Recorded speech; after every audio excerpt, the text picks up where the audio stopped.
Welcome back to the Encore Audio Archives YouTube channel. I'm Taper Dave, and this is my channel. The archives and load up some other talks that I've got of these Bob Earll cassettes. I've had them sitting on a hard drive for some time now. I've decided to share them with you all. Let me know what you think. Some people loved Bob. Some people hated Bob. Bob was Bob, but he talked all over the world. I mean, he's from Los Angeles, Beverly Hills area, and did other things. I think he was a writer. Just click down below, like or subscribe, or both, like and subscribe. Just click down below, like and subscribe on my channel. It helps me out. Just a little click for you, doesn't cost you anything, and I'm bringing you some Bob Earll. And have a good day if you want to.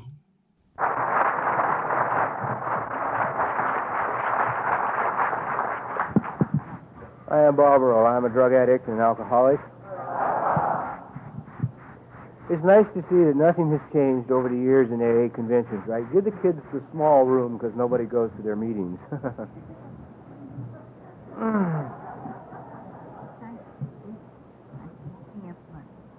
I'm glad to be here. I'm thrilled to death to be here. I'm 44 fucking years old. You know, I almost fell over when they asked me, you know. So don't feel bad about being older than Connie, right? You know, I said, you sure? You know, you want me? Because I remember I'm from the young people when we didn't allow anybody over 40 to even get to the podium. You know, I mean, it's like, no, I don't want to hear none of them. They might give us some information.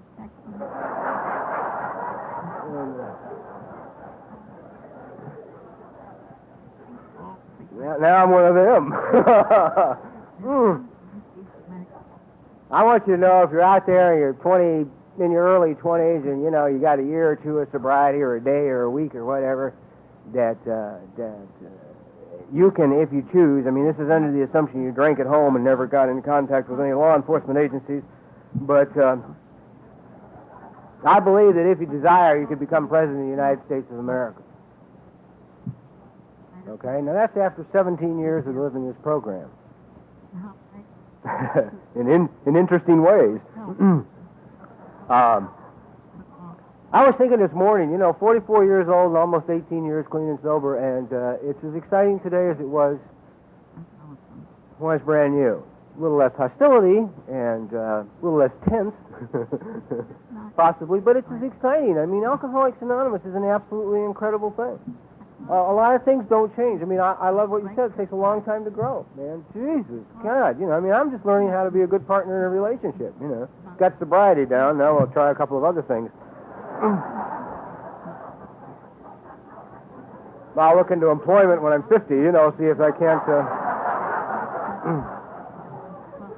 Give me 20 years, I can still retire when I'm 70, you know, it's cool. And I'm one of these that believe that we're not all here, or at least I'm not all here, and anybody I choose to associate with is a close friend of mine in Alcoholics Anonymous that I've known for any period of time, who I love dearly, is nuttier than a fruitcake.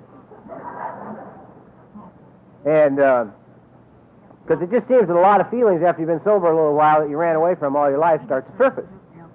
And I know one of the things that scares me more than anything else in the program is you go to an Alcoholics Anonymous meeting, watch them take birthday cakes. There'll be 5 people taking a 1-year cake, and 3 taking a 2-year cake, and 4 taking a 3-year cake, and 1 4 and 1 5, and then it ain't nobody till you get to 9 or 10. Well, what the hell happened to all them in between? Where did they go? Where are those people from 5 years to 9 years to 10 years? And the only thing I can figure out is they ain't here. You know,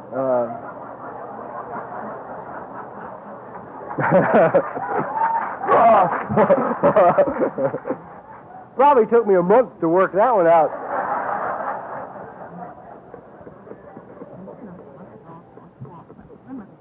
Just nothing changed this morning. The earliest way was a knock on the door of the room and having a wonderful attitude about life first thing in the morning.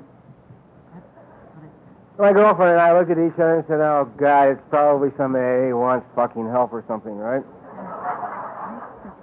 I mean, start your day immediately willing to give, God's will, right? So I sent her to the door. You know, I'm not too courageous in the first thing in the morning. And it was a really gorgeous basket of fruit, okay, from the committee, which, by the way, is a committee member here. Thank you very much.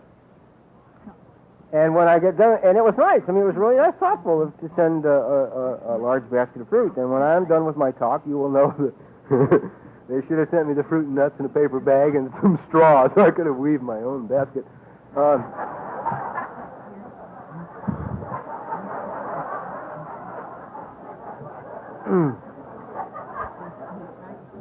Back to what happened with the people with more than 5 years.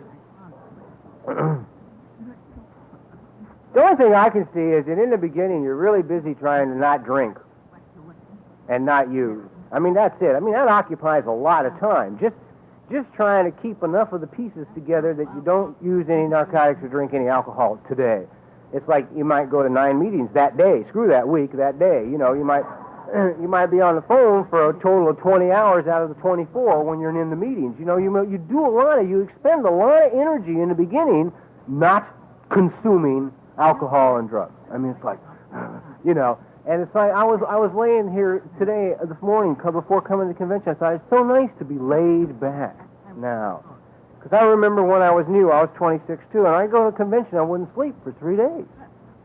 You know, it's like you can't get enough of anything. It's just go. You know, it's like all this energy because it's like you don't have those chemicals that were making things quiet. You know. Granted, the only thing you could see was the hairs on your chest, not the girls, of course, but, you know, I mean, so you expend this energy in not using these chemicals, and after a while you're going to discover a very interesting thing around here. Sobriety becomes a habit.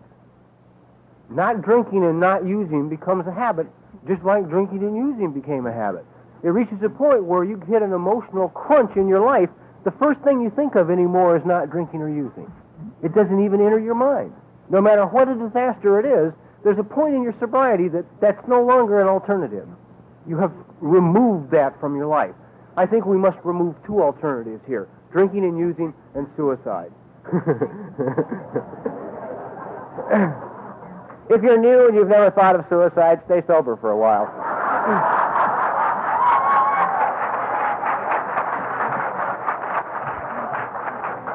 You will consider it.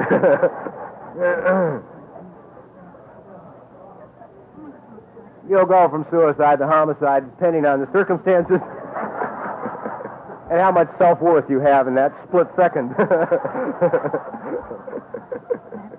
You have a little bit, you want to kill them. You got none, you want to kill you. You know, it's So it seems like once suddenly sobriety has become a habit, you don't have to put all that energy out anymore. Now starts coming to the feelings, to the surface, feelings. Inadequacy, fear. Suddenly you realize, I spent my whole life thinking I didn't care what anybody thought. Spent 5 years in Alcoholics Anonymous thinking I didn't care what anybody thought. You know, screw you, right? Who cares? And suddenly you find out you care what people think. You go, what the hell do I do now? I mean, they tell me not to do nothing to make them like me, but I want them to like me. But I don't want to do what they want me to do to make them like me. So you can spend 4 days at home on that one, you know. Thinking is probably the most dangerous thing you can do in sobriety. That and being home alone. Those two will can finish you. There's a thing in one of Emmett Fox's books, which is really great. It's a super analogy. It's a story out of the West somewhere about these guys left their campsite and they had this big kettle of boiling water on the fire. And this grizzly bear wanders into the camp and he looks at this kettle dancing on the fire, right, and walks over and picks it up. And it burns them. Well, the grizzly bear grabs it tighter because the only defense the grizzly has is this immense strength that it uses. So instinctively, it pulls the kettle tighter. And the tighter it pulls the kettle, the more the kettle burns the bear, and the more it burns the bear, the tighter the bear pulls the kettle. Okay, until the bear is finished, right? And he says, you know, we do that with our problems. you know, we get a little problem going, man, and we just grab hold of it and pull it in. You know, right? Yeah, somebody's got one going that said, oh, it's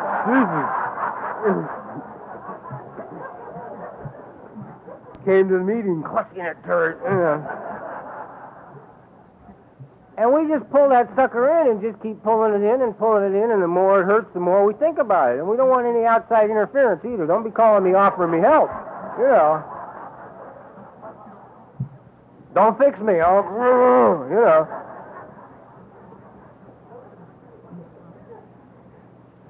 And that's because I believe this thing doesn't work well. I don't have a lot of healthy respect for my mind. It has not done me any just really gigantic favors over the years since I've been sober. It has a 100% track record of being wrong and lying to me. And yet I've spent thousands of hours listening to it.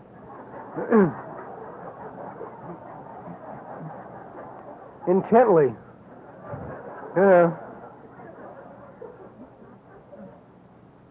And one of the things I realized about my mind, once I no longer had to put my energy into staying sober, and this thing started to think, is one of the things it spends a lot of time doing is getting ready.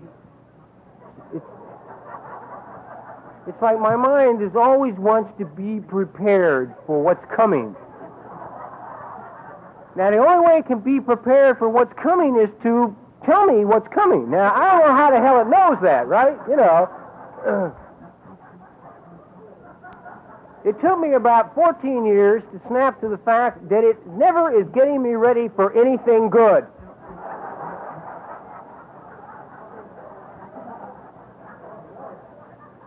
I wake up in the morning, it never says to me, hey, there's a terrific job you're going to get today, and it's going to pay you more money than you ever got before in your life, and we better figure out a couple of banks to put it in and some of the nice things we're going to buy. My mind wakes me up and says, they're going to fire your ass today.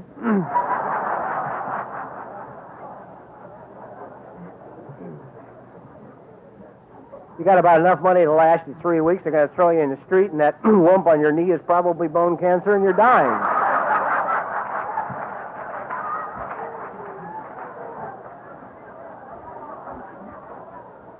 Now you know why I sent my girlfriend to the door. You know, I've already got enough bad information. I don't need any more from outside sources, for Christ's sakes, you know. Don't help me, you know. To defeat this thing seems to be one of the goals of sobriety for me. To find a way to wrest my life out of the control of my mind. It seems that it requires the power to do that. You guys can't do it. I spent 5 years around here waiting for you to do it. You know, you didn't do it.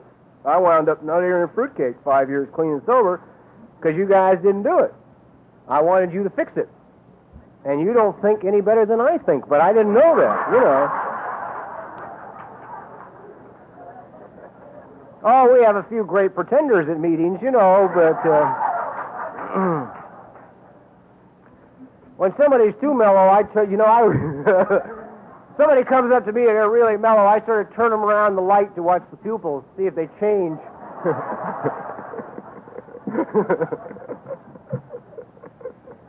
Because, you know, there's a lot of tension in sobriety. The only reason there's a lot of tension in sobriety is because you do a lot of thinking in sobriety. I read a line in a book the other day, absolutely floored me. Said there are only 2 emotions you can spend a day with. 2. Take your pick. One of 2 emotions you can spend the rest of this day with. Love or fear. That's it. That's it. There's nothing else. Huh? Watch your mind come to a stop on that one.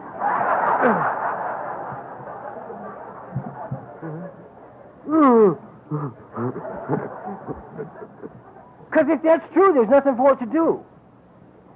And what the hell is there for this thing to do if there's just 2 simple emotions that you can spend a day with? So why the hell, you know, I mean, people walk around here, it's like one of the things we try and do in Alcoholics Anonymous is pretend we're well. Right? You come in here and it's almost like the group conscience says, at 1 year you should have accomplished this, at 2 you should accomplish that, at 3 this, 4 that, 5 that, and at 5 everybody leaves because nobody's made it. You know, they take their 5-year inventory and say, holy Christ, you know, I'm 4 years and 11 months behind, man. You know.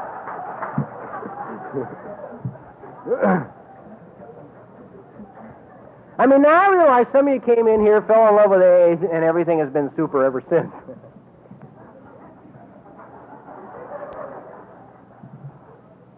And I'm not taking away from where you're at all, and I don't mean to, and I don't intend to. But there's a hell of a lot of us came in here and didn't like AA. Didn't want to be in Alcoholics Anonymous, did not like the people in Alcoholics Anonymous, weren't particularly fond of anything about Alcoholics Anonymous. I don't know if we're the chosen children. I wouldn't really want to make that observation or not, but I believe we're awful lucky. And the reason I'm lucky is because I am so goddamn stark raving Looney Tunes that if I don't seek God, I'll die. It's that simple. Now, the guy who lives next door to me, you know, he relies on First National Bank and American Express. They don't do nothing for this. You know, this keeps working, you know. So I am driven to seek a power greater than myself. The irony in that is it says in the big book of Alcoholics Anonymous very plainly, never hear it quoted at meetings, fascinating. The main purpose of this book the main object of this book is to help us find a power greater than ourselves. That's what the book says. Doesn't say it's to keep you sober. Doesn't say it's to find you an old lady. Doesn't say it's to find you a job. Doesn't say nothing. It says very clearly, simply spelled out, the main object of this book is to help you find a power greater than yourself. Which means if you are not actively seeking God at this moment, whatever you're involved in is bullshit.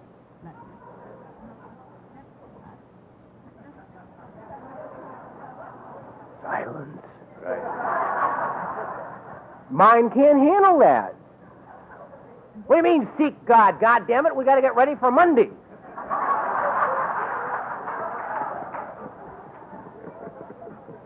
I mean, I'd like to take time to enjoy the convention, but doesn't anybody know Monday's coming, for Christ's sake? Let's get ready for Monday.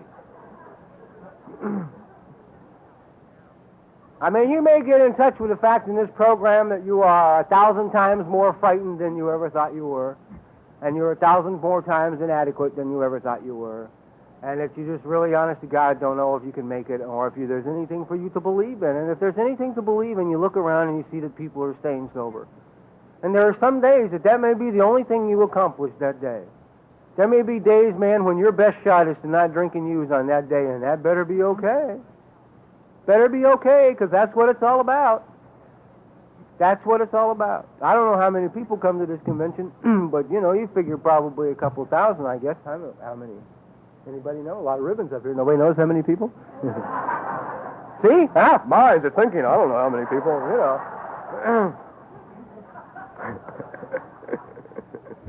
See, it likes to be prepared, you know.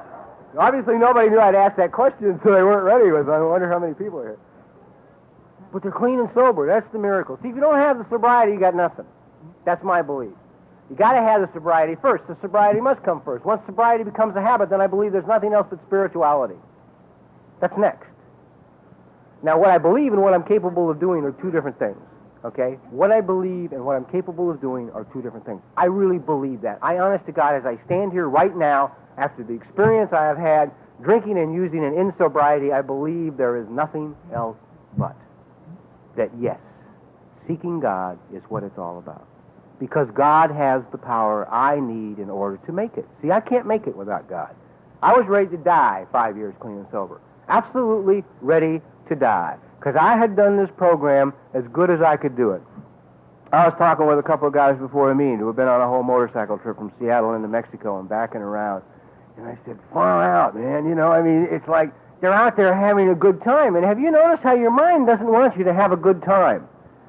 It never wants to go anywhere that might be fun. You know, and if you have never been there before or done it before, watch the mind find reasons not to go. I'd like to go to the dance, but I don't feel well. I have other things to do. Whatever it may be. It's like we come in here and we think, the mind is interesting. When you're drinking and using, it takes and creates situations and circumstances that get you gunned down in the streets. And, and then you come into Alcoholics Anonymous and it does the same thing with you. It takes and creates circumstances so that you get gunned down in meetings, only by yourself. Because what it does is it takes this program and says, okay, now you got the tools, shape up. Now you better become what it is they wanted you to become that you couldn't become. I mean, if there's one line the alcoholic probably gets sicker of hearing than anything else in the world is, oh, God damn it, can't you do it better? I know you can do it better. Bullshit. If I could do it better, I would do it better. That's a mind game, man. You play it with yourself and other people. You look at the other guy and says, well, if he was working his program, he'd be okay, but he's not. He can do a better job. Wait. Sitting in judgments like that will kill you. Tomorrow it'll be your turn. 30 people at the meeting will be saying, well, if you were working your program, you wouldn't be sitting here on the floor in tears, goddammit, And we guys, we never sit on the floor in tears at meetings, right? We got to be cool. We bring that bullshit in here, too, right? Well, we'll be cool, You ever watch an Alcoholics Anonymous meeting, nobody admits that they hurt? Nobody admits they're dying, scared to death, mentally ill.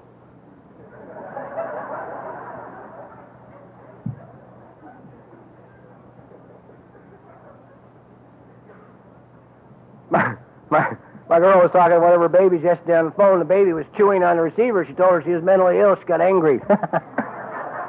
Me? Not me. Why the hell does the second step pertain to insanity? I mean, those old guys must have known something and we refuse to learn from it. They say very clearly, came to believe that a power greater than ourselves can restore us to sanity, which must mean there's a problem that arises when we quit using the chemicals.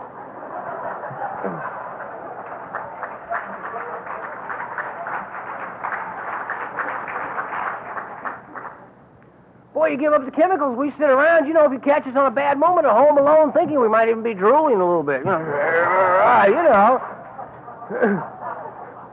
Getting ridden with a little early morning anxiety. You ever notice how your head waits till 3 a.m.?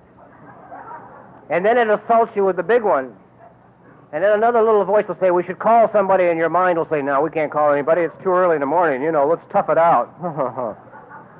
Jesus, toughing it out. I was absolutely thoroughly convinced that the only thing that really mattered... one of the reasons it's so hard...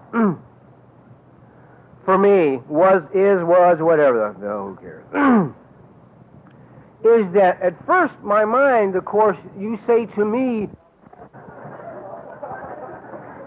God, if what I say surprises you, it surprises me too, don't feel bad. But that's an attitude that most of us have about God. I mean, why do you think you're laughing? You're laughing because you identify with it. I'd like to turn it over to God, but I know what He's got in store for me.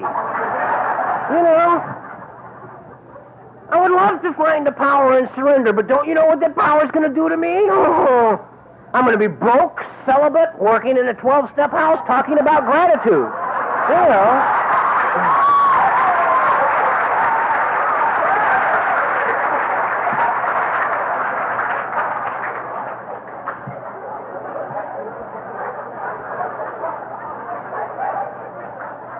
I want some of those highs and lows of thinking. I want to get out there and get that energy from arranging my own life, I mean, that's another reason your head can't stand God, is because if you truly surrender, there's nothing for you to do. What you need, what is yours, what is on the spiritual path that belongs to you, for you to use, will be put in front of you. Right in front of you. Those doors that are to open in your life will open as if by magic in a haunted house. You don't have to beat them down, hammer them down, con them open, maneuver them open, nothing, man. They'll open by themselves. Okay? The people that are supposed to be in our lives will be brought in when they're supposed to be there and taken out when it's no longer time for them to be there. Our pain comes from trying to drag them in early and unwilling to let them out when it's time for them to go. You know?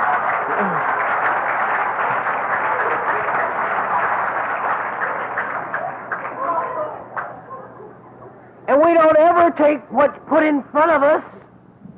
God will place a gorgeous lady in front of us who's mellow and has got things to teach us and maybe isn't so impressed with us, right? You know, my lady isn't impressed with me. It's a pain in the ass. You know, it's hard when the lady you're with isn't impressed with you. You've got to do something, you know, other than just stand there. You know. But we won't take what's in front of us because this thing wants to do something else. You get a girl in your life who's really warm and loving and wonderful and kind and sweet, and you'll say, what about the redhead over there, though? You know? God, yeah, well, I can see the broken glass and hot coals, but screw that. You know.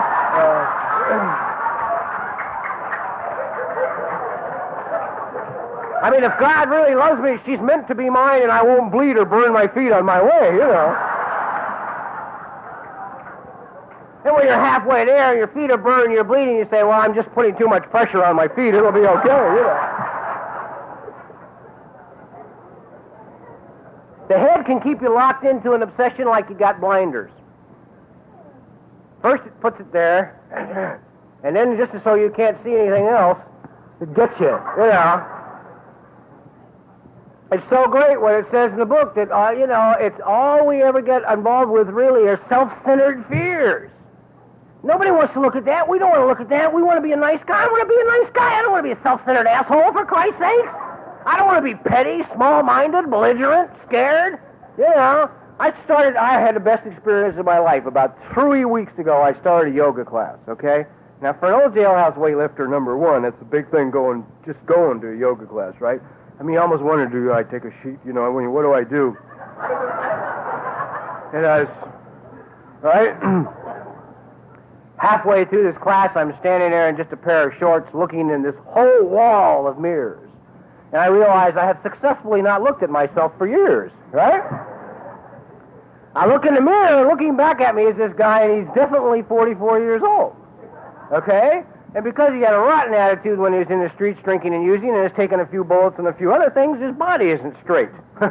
One leg's shorter than the other, the neck's a little crooked, back's crooked, shoulders are different size, and he sort of leans to one side. On top of that, he's got this little roll of fat around the middle and it hangs over the edge of his swing trunk. So I'm standing there 17 years sober looking in the mirror. My mind is saying to me the kind of thing you can do, shoot the son of a bitch. You know.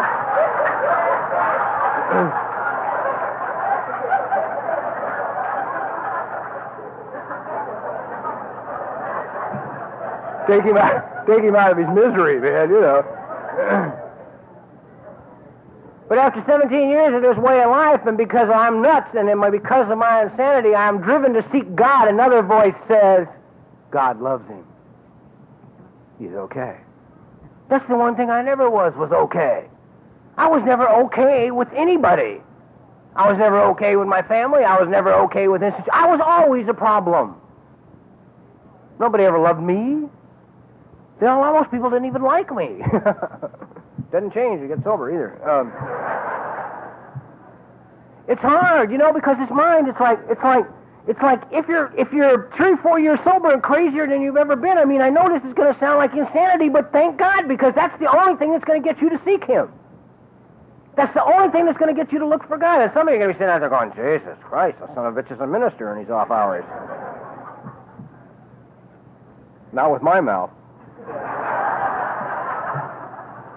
That's another thing. I love all the uproar about language in Alcoholics Anonymous. It's hilarious. It's mental bullshit, man. It's, nitpicking with words. But what's a word? Tell me. You know, somebody says fuck at the podium and everybody goes nuts. Yeah.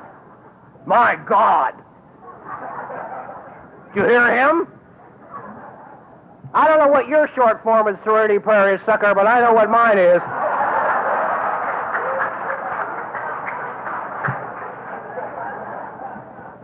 when I'm crawling across the living room floor, dragging myself through the carpet by my fingernails in the worst emotional pain of my life because I've done everything I can do and I still don't have whatever it is I want, I don't say thy will be done.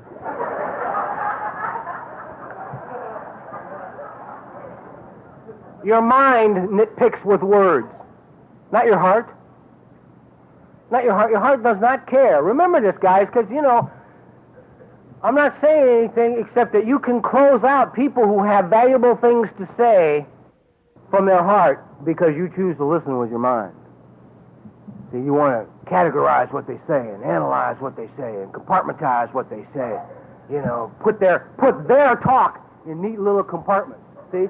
While we who are up here talking, you know, right? I mean, I don't know what compartment it goes in, you know. It's like, oh, never mind. They're talking now. I can get through about the first 25 minutes and then they start talking, you know. Okay, you've had your turn. It's ours now. Enough of that spiritual bullshit. Let's get funny or something. We don't want to talk about God anymore. Talk about the power of God, you might cry and look really foolish. Talk about the blessings that have come into your life in sobriety, you'll get emotional. You don't want to do that. We'll look ridiculous. Anything your head can't stand is to look ridiculous. That's why it spends all its time getting ready. Never wants to get caught off guard in any situation. Never. You ever notice that don't want to go around corners that's never been around before? I say this to everybody. Nobody believes me. You don't think your mind's got control of your ass? Take a different route to work Monday.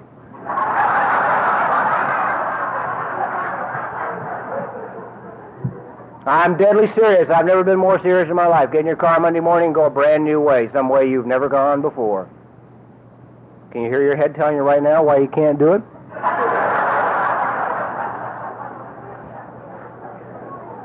Can't do that. I mean, I can't. There's no on-ramp there. I mean, we can't get on. I mean, you can't. You know, I mean, can't make a left turn. Shit, I'll have to go all the way down. Oh, no, I mean, we can't. You know.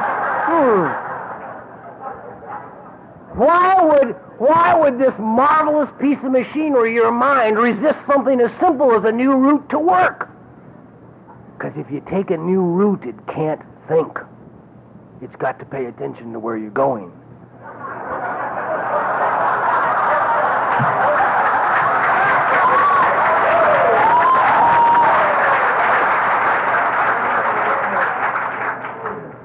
It loves to think.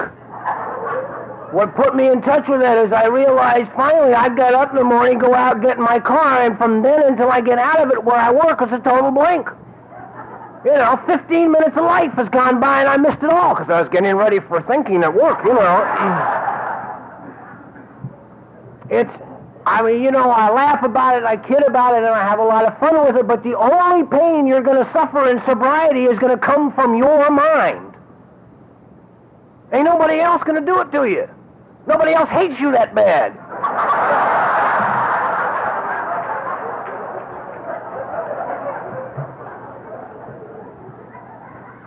They may dislike you, they may not even want you in the neighborhood, but they don't want to cut you up in little pieces and flush you down the toilet, you know. I mean, do you ever notice how hard it is for all... Think about yourself and your friends, and I'm not trying to put any pressure on anybody about anything, but how hard it is for us to do anything that's good for us, anything that's nice for ourselves. I mean, you know, all the evidence in the world is in that says smoking will kill you. I went to an AA meeting at City of Hope Hospital. I mean, they hold an AA meeting in the auditorium, not for patients, for people who live in the area. I guess patients, too. Everybody's smoking. The dead center of the cancer capital of the world, man. And the alcoholics, myself included, I was the speaker, you know. Yeah. And I'm standing there looking at this group, I said, something's wrong. You know? I mean, we're all sitting here smoking, and everybody around us is dying from smoking. You know? Why? Why the hell do we do that to ourselves? You know, I don't even know, screw it, I don't know, it's got nothing to do with smoking. I'll tell you what got my attention for those of you who are smoking. This is not Smokers Anonymous for those of you who just arrived. And I smoked for 15 years of sobriety. One day I was doing some research on a project with the people of suicide prevention, and I found out they considered smoking covert suicide. I said, holy Christ. Each puff they figure is you're just killing yourself. I said, my God. And you're not going to want to hear these things. There's a part of you that's just going to go, oh, talk about booze. I'm not drinking it. You know, screw the cigarettes. I mean, I need the cigarettes. Then how come a lot of us don't smoke if you need... Why am I on smoking? I guess my head would rather talk about that than God. Screw God, let's talk about cigarettes, man. We won't, you know. When I was about... It's, shut up. One of you guys make up your mind, will you?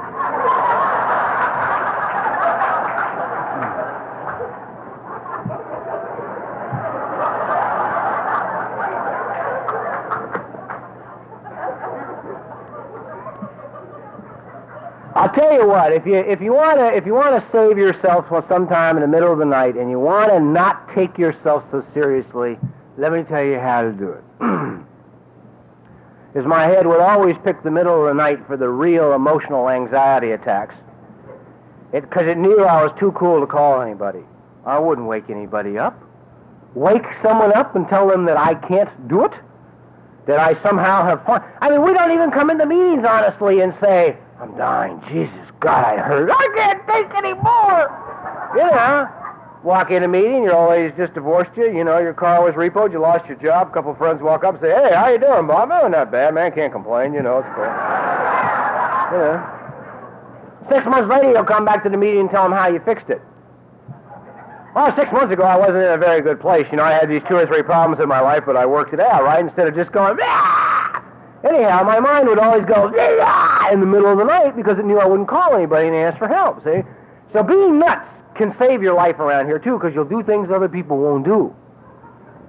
Those who are weller than us, those of us who are nuts, they have to even be cool when they're home alone by themselves.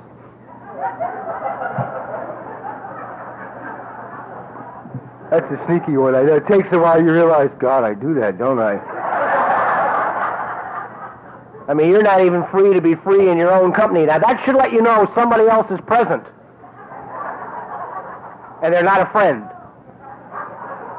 Because you're always on guard, even when you're home alone. Anyhow, one night in the middle of the night, I was in one of those great places where I wasn't getting anything I wanted, and I was losing everything that I thought I had to have.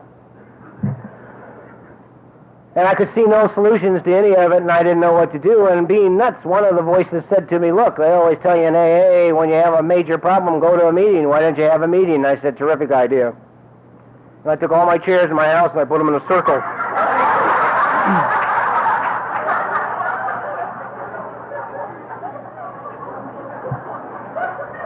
I got out the big book, sat down in the leader's chair.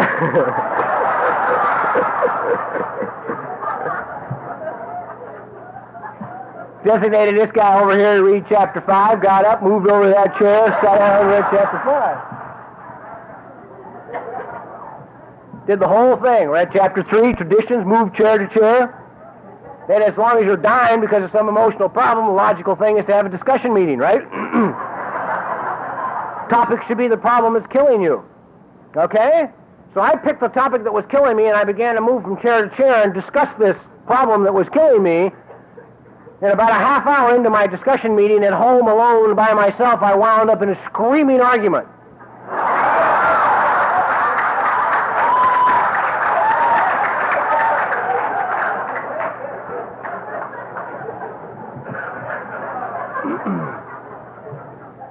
Suddenly, when the awareness comes that you are actually, honest to God, willing to die for both ends of the issue, you can no longer take yourself so seriously.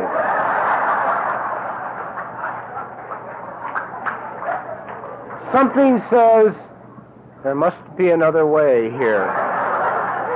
Must be something else I can do besides this thinking business, you know. I have come in a program of Alcoholics Anonymous through pain to believe in a God that is love, nothing but love, everywhere, all the time, all powerful, all present. Nothing I can do can change him, fix him, or affect him. Nothing. Somebody said to me one time years ago, it took me a long time to understand it. They said, when you finally come to accept and understand that God loved you as much when you were holding a gun at a man's head as he loves you today when you stick out your hand to the newcomer, then and only then will you understand God. That's inconceivable. I mean, that's absolutely, totally inconceivable. How can that be? How can I be out there bringing bodily harm to people, taking their money, taking everything, and he loved me? And then I come in here in AA, and I hope a newcomer, and he loves me the same. I can't, my mind cannot accept that, thank God. Anything it can accept means trouble for me. You see, my mind wants logic. My mind demands logic. My mind demands that things make sense to it. Screw how I feel in my heart and my stomach. It wants things to make sense to it. We know you're double over in pain, but ignore it. This is what you must do.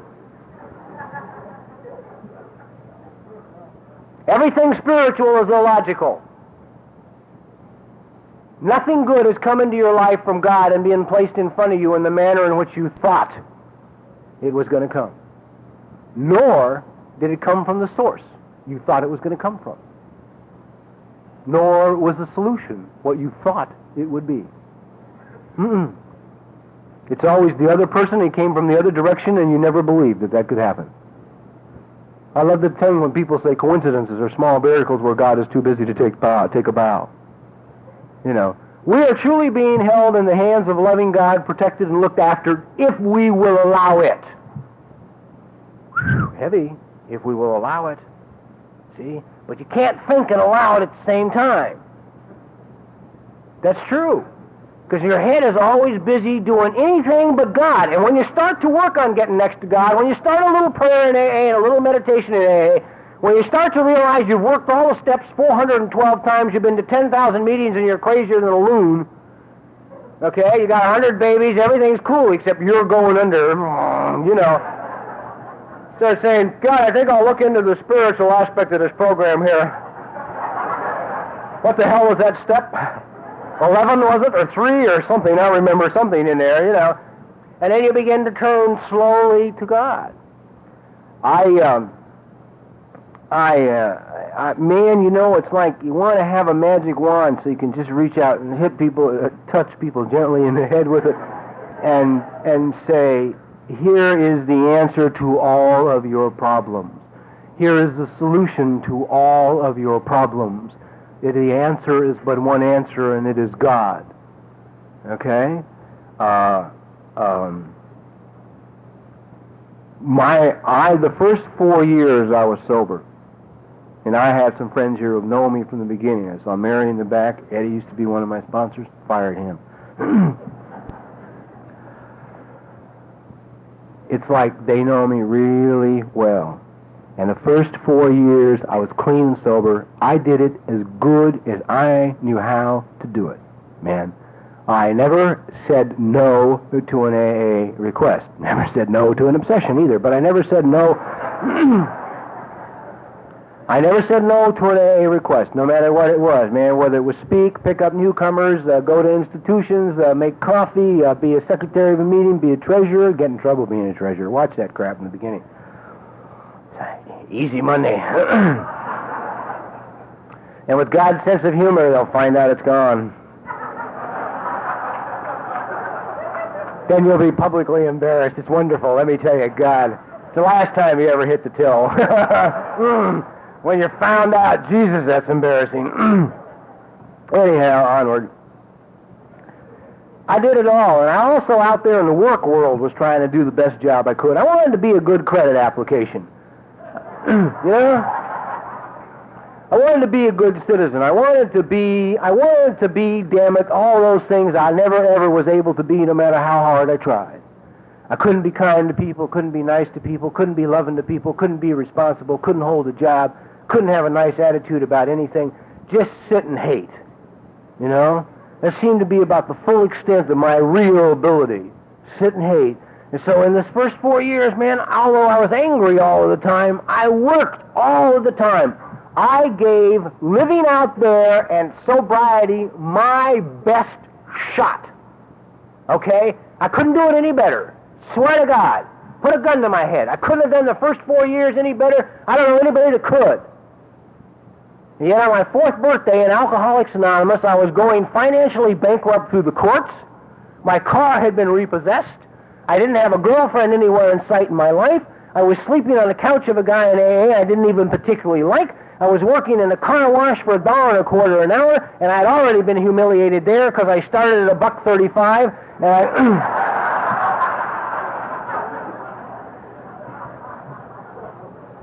working in soap, and I got a goddamn rash from the detergents and had to be moved to the drive-off end, right? I wasn't going to take a 4th birthday cake. In fact, I didn't. The only one I took was the Glendale Sanitarium, right? Went to the funny house to take a birthday cake, 4 years sober. What was I going to do at an AA meeting? Because I was caught up in this bullshit here that I got something to prove in AA.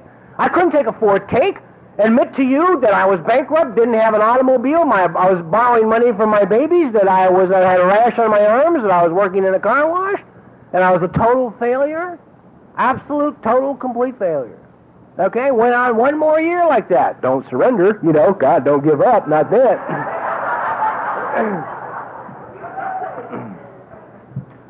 That's bad, but, you know, there's a little more. You can hang on for a couple of more miles in there, you know.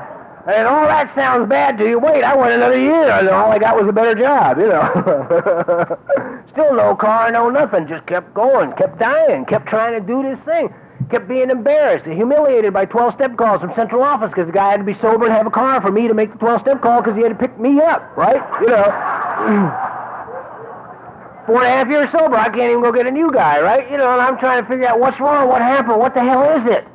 I did it as good as I could do it. I did it, the thinking, the planning, the maneuvering, I know what's good for me. Ask me, goddammit. I put all my energies into getting what's good for me. I figured out what's right for me. I haven't never worked harder in my life, man, to get what was right for me. And it wasn't the car wash was not what I had in mind. You know, not having a car, 5 years sober, was not what I had in mind. You know. It just wasn't exactly what I had in mind. So when I was about a month away from my 5th birthday in Alcoholics Anonymous, it absolutely, totally bonkers, not knowing where to turn, one night sitting home alone, quietly thinking,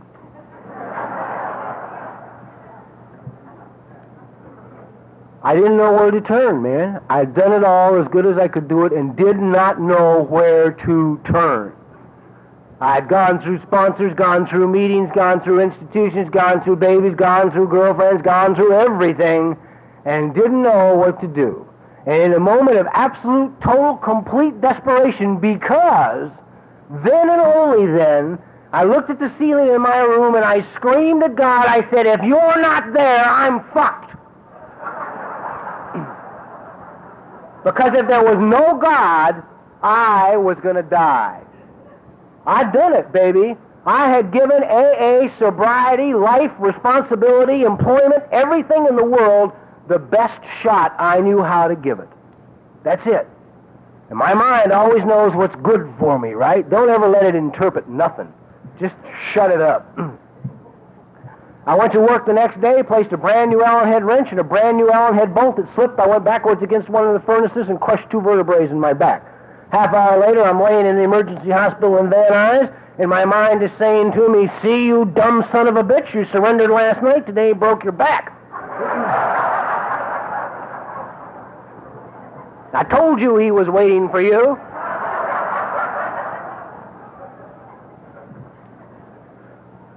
I don't listen to the voices that come from here down anymore. I try to listen to the ones that come from down here up, and there's a difference, and you will come to know it in time, in sobriety.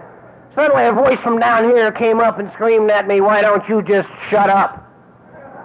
I thought, oh, God, I think I will. You know, I'm really tired, man. Just, you know, I'd run out of plans, man. You know. My Boy Scout knife was dull and my matches were wet, man. It was just, no more. So I decided I would do, the only thing I could do was do what was put in front of me. Okay? I mean, I had nothing left, man. Total defeat. I went and applied for vocational rehabilitation and disability insurance. That's the end. Done what I can do. Now I start going to vocational rehab, which was a humiliating experience. I have 10th grade education. I can't spell. I'm a phonetic speller. My handwriting, you can barely read it. And I have no trade, no profession, nothing. I mean, they were, Kevin, they gave me 5 aptitude tests. I gave out 5 different things, It's hard for them to place you when you go all the way from concert pianist to forest ranger,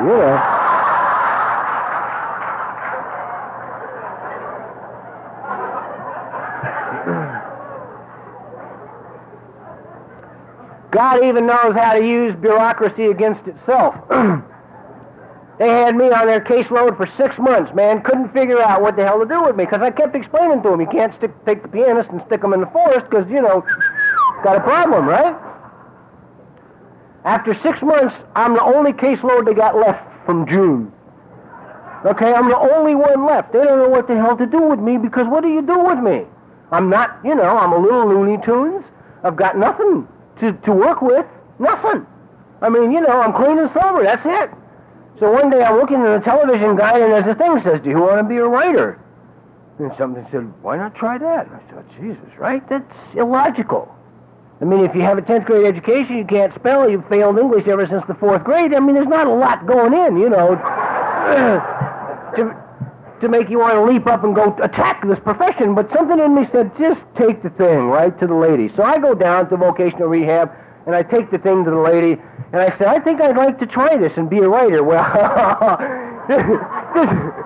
this broad laughed so hard, man, she almost fell out of her wheelchair,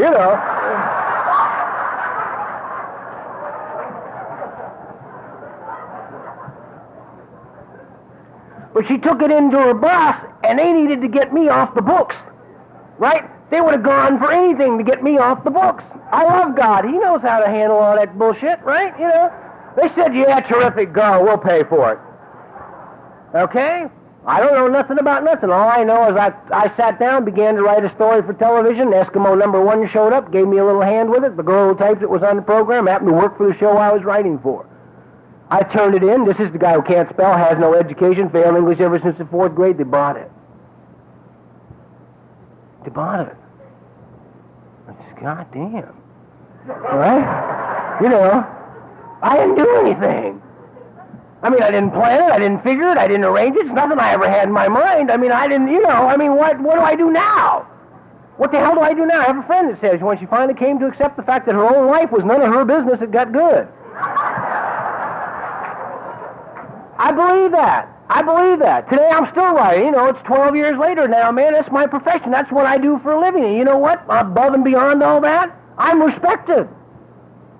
They pay me a hell of a lot of money to do what I do. I work for an organization that's in love with me. I don't know if I'm in love with them, but they're in love with me. I was going to quit, and I had a friend of mine say to me, yeah, don't let them make a success out of you. Fuck them.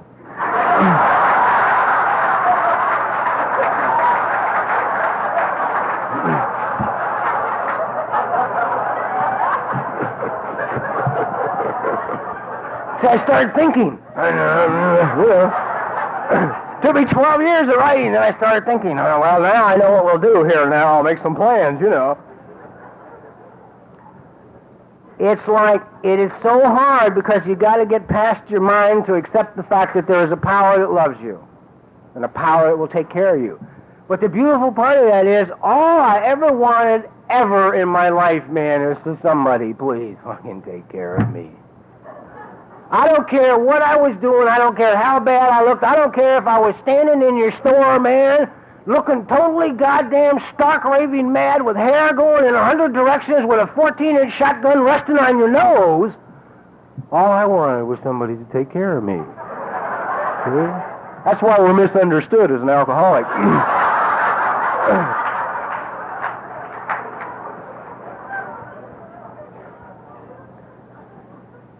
And I looked to men to take care of me, and I looked to money to take care of me, and I looked to credit cards to take care of me, I looked to guns to take care of me, and alcohol and narcotics, and I looked to women to take care of me. Somebody please take me home and take care of me. But everything let me down, man. The drugs let me down, the alcohol let me down, the weapons let me down, the women let me down, the people let me down, everything let me down. They got to. Because they're standing right there looking you dead in the eyes, waiting for you to take care of them.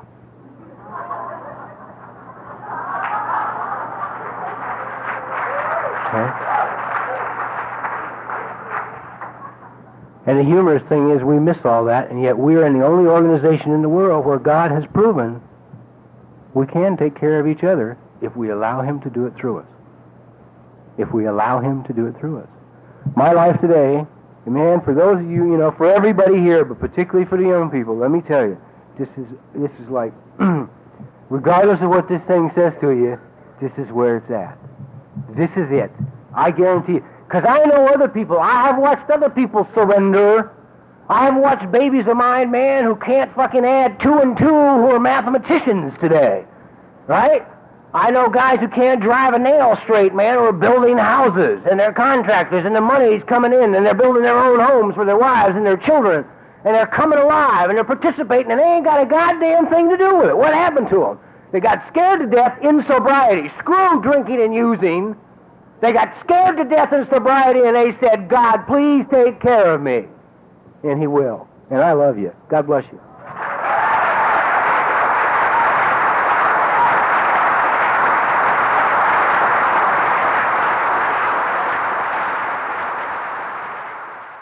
Sorry to interrupt your viewing. Taper Dave here. Just wanted to take a second to ask you to like and subscribe to my channel. Let me know if you like what you're listening. I've got some very good talks here, and this one's a great one. Just curious, do you think this is better than Zoom? Tell me what you think. Okay, this is how I prepare my drone for launching. I like to do it inside the cab of my truck so I'm not standing outside in the weather. To install the joysticks for control, up and down, right and left, powered on. I have an Android phone that I use to connect it to the drone with. And it's actually controlled through the iPhone, through an app. Oops, wrong way. It's actually controlled through the iPhone, or through this Android phone, through the app. It's actually controlled through the Android phone, through an app, and you connect it through this short connection right here.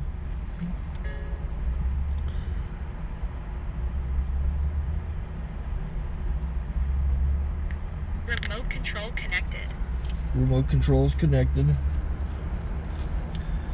So I pull out the drone. I have to extend the legs. Long legs extended first, then the short legs. Remove the gimbal protector. Set that aside, then power it on one short burst, then one long burst. I lay it down. So I have to go to calibrate. So the drone's not connected yet. It shows you here as this drone gets disconnected, even though the remote's powered on. So the drone has to establish it's connected.